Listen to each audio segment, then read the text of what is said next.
Eu quero compartilhar aqui com você um conceito trazido por Carl Rogers, que foi o criador do conceito de empatia, e que ele chamou de compreensão empática. Você conhece este conceito? Vamos expandir os nossos conhecimentos? Que tal a gente expandir os conhecimentos sobre a empatia? Eu gostaria de compartilhar com você a visão de Carl Rogers sobre a empatia. É o que Carl Rogers diz sobre empatia.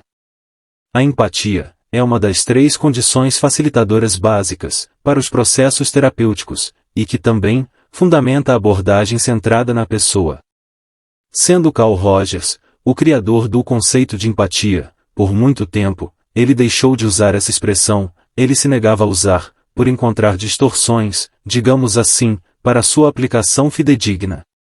Carl Rogers vem trazer o conceito, que vai além de se colocar no lugar do outro, é muito além disso, é muito mais do que isso. Então o que Carl Rogers diz sobre a compreensão empática? É a capacidade de se imergir no mundo subjetivo do outro, e de participar na sua experiência, na extensão em que a comunicação verbal e não verbal o permite. E ele completa dizendo que a capacidade de se colocar verdadeiramente no lugar do outro, de ver o mundo como ele o vê. Ou seja, tentando chegar o mais próximo possível do que Carl Rogers traz nessa licitação. A empatia, ou compreensão empática, ela é entendida como a capacidade de aprender e assimilar a subjetividade do outro, que o modo mais próximo possível não significa que é integral, portanto, não exatamente, se colocando apenas no lugar do outro. Além disso, não devemos esquecer de que essa apreensão é de minha responsabilidade, é eu que estou supondo, é eu que estou deduzindo. Porque não podemos estar no lugar do outro, porque nós não vivemos as experiências do outro. O que é que eu posso fazer? É me aproximar o máximo possível de como eu percebo que o outro interpreta o mundo, porque as experiências são dele, não são as minhas. Então eu percebo, a partir da minha interpretação, da experiência do outro. Como eu interpreto, como eu acho que o outro experienciou aquilo ali, eu vou perceber a percepção do outro, mas isso não é jamais integral. Eu vou me aproximar na subjetividade do outro, porém isso é de minha responsabilidade. Então necessariamente, pode ser que não seja exatamente o que o outro sentiu, o que o outro esteja sentindo. Então essa citação de Carl Rogers, que Carl Rogers de trás, faz muito sentido, para mim, faz sentido para você? Você ficou curioso, você quer saber mais, acompanhe o restante do vídeo, onde Carl Rogers explica seus fundamentos, e deixe seu comentário aqui porque a gente vai continuar discutindo isso em outros momentos.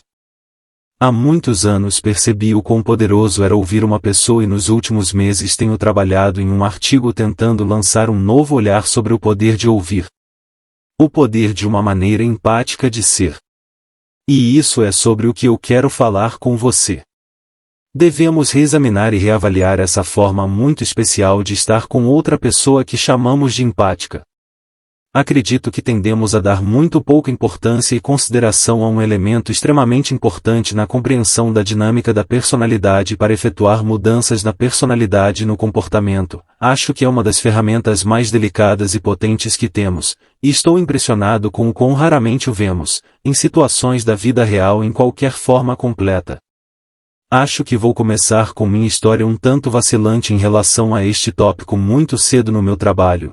Terapeuta, descobri que simplesmente ouvir meu cliente com muita atenção era uma forma importante de ser útil, então quando eu estava em dúvida sobre o que deveria fazer de alguma forma ativa, eu simplesmente ouvia, e pareceu-me surpreendente que tal tipo de interação passiva pudesse ser tão útil e, um pouco mais tarde, uma assistente social que contratei, que tinha experiência em treinamento de Hackion, foi realmente muito útil para mim. Ela me ajudou a aprender que a forma mais eficaz da resposta, a escuta mais eficaz, era onde você ouvia os sentimentos e as emoções que estavam por trás das palavras, que estavam um pouco escondidas, e onde você podia discernir um padrão de sentimento por trás do que estava sendo dito, e acho que foi ela quem primeiro sugeriu isso. A melhor resposta foi refletir esses sentimentos para o cliente. Refletir é uma palavra que mais tarde me fez estremecer, mas na época, realmente foi muito útil para mim, em meu trabalho como terapeuta, e fiquei muito grato a ela. Senti e aprendi muito com ela, ela aprendeu muito pouco comigo, então, veio minha transição para um cargo universitário, em tempo integral, onde com a ajuda de alunos, finalmente consegui arranjar o equipamento para gravar nossas entrevistas. Um sonho, que tive por um número de anos, e eu simplesmente não consigo exagerar, a emoção de nossos aprendizados, enquanto nos reunimos em torno da máquina, que nos permitiu ouvir a nós mesmos, tocando repetidamente, algum ponto, intrigante na entrevista em que algo, claramente deu errado, ou focando naqueles momentos em que parecia haver uma resposta, que ajudou a trazer um avanço significativo na entrevista. Acho que ainda, considero ouvir as entrevistas gravadas, como talvez o melhor modo de melhorar a si mesmo, como uma pessoa que ajuda. Entre muitas lições de ouvir essas gravações, percebemos que ouvir sentimentos, e refleti-los era uma experiência muito complexa. Descobrimos que poderíamos identificar a resposta, de um terapeuta, onde ocorreu um movimento significativo para a frente, poderíamos onde talvez, o cliente estivesse, falando de uma forma vaga e inconstante, e uma resposta do terapeuta permitiria, que ele realmente começasse, a se mover, e você também pudesse identificar, as respostas, para um bom processo de movimento para a frente, foi parado, por uma resposta específica, portanto, em tal contexto de aprendizado. Tornou-se bastante natural que nos concentrássemos no conteúdo das respostas dos terapeutas, em vez da qualidade empática da escuta, e não mais. Se desculpou particularmente por isso. Provavelmente, foi um passo necessário em nosso aprendizado. Nessa medida nos tornamos muito conscientes das técnicas que o conselheiro ou terapeuta estava usando, nos tornamos realmente especialistas em analisar os mínimos detalhes. Lembro-me de sentar com os alunos e separar frases em frases e palavras específicas, e lucramos muito com esse estudo, muito microscópico do processo de entrevista. Acho que ganhamos muito com isso, mas essa tendência de focar nas respostas do terapeuta teve consequências que me assustaram. Em alguns anos, para ser conhecida como uma técnica de terapia não diretiva, foi dito que é a técnica de refletir os sentimentos do cliente, período, então que você é tratado com terapia não diretiva ou, pior ainda, ainda pior, a caricatura, era simplesmente isso. Em terapia não diretiva, você apenas diz a última palavra de volta, as últimas palavras do cliente ditas. E realmente, fiquei tão chocado com a distorção completa de nossa abordagem que, por vários anos, não disse quase nada sobre a escuta empática e, quando fiz, foi para enfatizar uma atitude empática, com muito poucos comentários sobre como essa atitude poderia ser implementado em seu relacionamento. Fiquei com medo da distorção. Eu preferi discutir as qualidades de consideração positiva e congruência do terapeuta, que eu vim a supor como sendo duas outras condições que promoviam o crescimento em um relacionamento, e esses conceitos também eram frequentemente mal interpretados, mas nunca chegaram a ser caricaturados da mesma forma.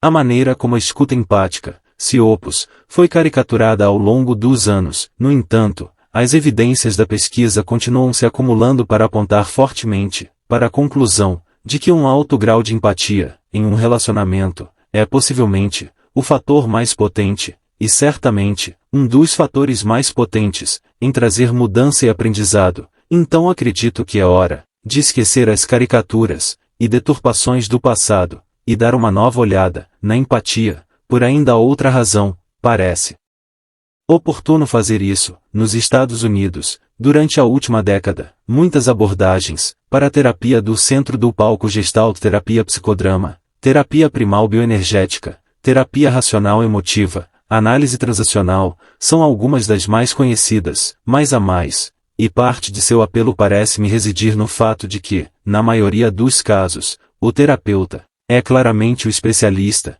e manipula ativamente a situação, muitas vezes de maneira dramática, para o benefício do cliente. Mas se eu ler os sinais corretamente, acredito que há alguma diminuição no fascínio por tal a experiência em orientar as pessoas, com outra abordagem, baseada em experiência, porém, é a terapia comportamental.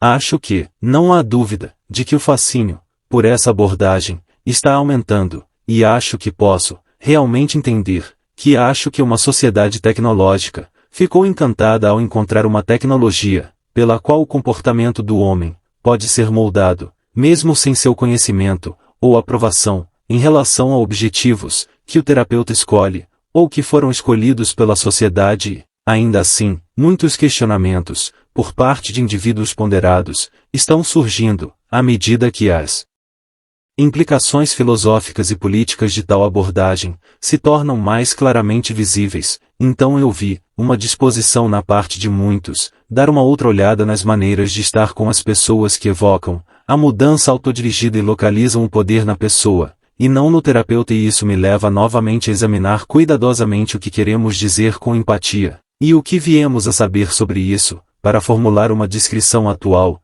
que eu gostaria de me basear no conceito de experiência, formulado por Jean Genin resumidamente, é sua visão, de que em todos os momentos, está acontecendo no organismo humano um fluxo de experiência X, para o qual, o indivíduo, pode recorrer repetidamente, como um referente, a fim de descobrir o significado do que está experimentando. Ele vê a empatia como apontar sensivelmente para o significado, sentido pelo cliente, está experimentando neste momento particular, a fim de ajudá-lo a se concentrar nesse significado, e levá-lo adiante em sua experiência, completa e desinibida. Um exemplo, pode tornar mais claro o conceito, e sua relação com a empatia. Um homem em um grupo de encontro está fazendo algumas declarações vagamente negativas, sobre seu pai, e o facilitador, diz que parece, que você pode estar, com raiva de seu pai. Não acho, tão insatisfeito com ele, talvez desapontado, com ele. Sim, é isso, estou desapontado com ele, desde criança, porque, ele não é uma pessoa forte. Acho, que esse tipo de exemplo, ilumina o conceito, de gentileza, dessa maneira, contra o que é o homem. Verificando, esses vários termos com raiva, isso não, é insatisfeito é mais decepcionado, isso combina com o fluxo, de eu acho, que a experiência visceral, que está acontecendo dentro, e uma pessoa, tem muito conhecimento seguro desse fluxo e pode realmente dizer quando você está falando com ele. Em outras palavras, a palavra certa, toca no rótulo certo, ou a frase certa, geralmente, toca no significado exato do fluxo, que está acontecendo dentro dele, que ele tem, se não for capaz, de rotular ou entender, a si mesmo. Isso capacita, a trazer à consciência, o verdadeiro significado, do que está acontecendo dentro dele. Com esse pano de fundo conceitual, gostaria de tentar uma descrição da empatia, que me pareceria satisfatória hoje. Não vou mais chamá-lo de um estado de empatia, que estava em minha definição anterior, porque eu acreditava ser um processo, e não um estado. E talvez eu possa capturar essa qualidade, o modo de estar com outra pessoa, que é denominado empático, como várias facetas, que significa entrar o mundo perceptivo privado do outro, e tornar-se completamente à vontade nele. Envolve ter sensibilidade, ser sensível, momento a momento, às mudanças de significados, sentidos, que fluem nessa outra pessoa, para o medo, ou raiva, ou ternura, ou confusão, ou o que quer que ele ou ela seja. Vivenciá-lo significa viver, temporariamente, em sua vida, movendo-se delicadamente, sem fazer julgamentos, sentindo os significados de que ela mal está ciente, mas não tentando descobrir sentimentos dos quais ela é totalmente inconsciente, pois isso seria muito ameaçador. Inclui comunicar que você está sentindo do seu mundo, enquanto você olha com os olhos novos, e não amigos, para elementos dos quais ele tem medo.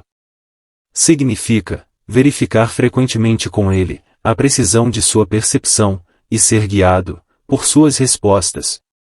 Você é um companheiro confiante para ele, em seu mundo apontando para o possível significado, no fluxo de sua experiência. Você o ajuda a se concentrar nesse tipo útil de referente para experimentar seus significados mais plenamente e avançar em sua experiência.